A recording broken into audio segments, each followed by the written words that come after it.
Good morning, John. I'd like to make a quick logical argument. Two postulates followed by a conclusion.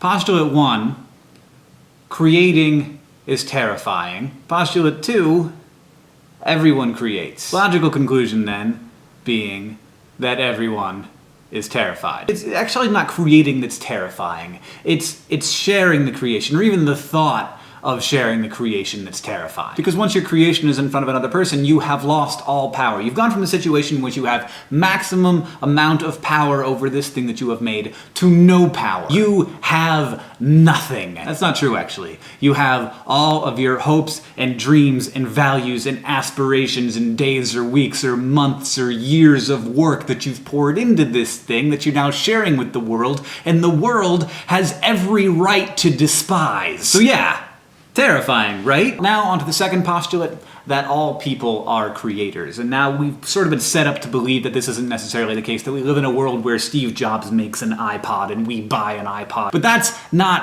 how the world is. Even if you have no way of physically creating a thing, you create ideas and you create jokes and you create friendships. And then you have the creation that matters most to all of us, and that is the scariest and most dangerous and most intimate and most beautiful creation that everybody gets to make. And you only get to make one of them, and that's the self. This is why I totally hate it when people give the advice to just be yourself, because, like, who is that? Because we aren't born with a self. We create ourselves. You make you. You make you out of the books that you read and the expectations of culture and the interactions with your friends and your family and a million other factors. And because the self is this terrible, intense creation, and the most important creation that we all make, when someone tells you that they don't like that thing, that's terrible. Which is why talking to a stranger is always scary. Like, to me anyway. I don't know. I feel like everybody must feel like this to some extent. Because when you talk to a new person,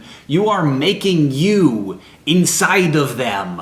And you don't want to do a bad job. And that's why we all fear judgment so much. Because judgment is just someone creating you inside of their head without your permission, without full knowledge of who you are. They're making you, but they're making you improperly. It's terrifying. It's absolutely terrifying. And there are a few ways that I found to make it less terrifying. You can create the bare minimum of creation. You can not try very hard. That's good. You can be really bland. You can just create really bland things that look like everything else that everyone else has ever created. Or you can create things that you don't care about at all, or for people who you don't care about, or you can just never ever share the things that you create. And of course, all of these strategies are terrible ways to live. It's terrible to see people doing this with their creations, but the most terrible creation to see people do this with is their self. Trying to be boring, trying to look like everyone else, or worse, not trying at all. Which has led me to the belief that you know, as a creator, how worthwhile your creation is by how terrified you are. I've only ever found one solution to this, which is just to create.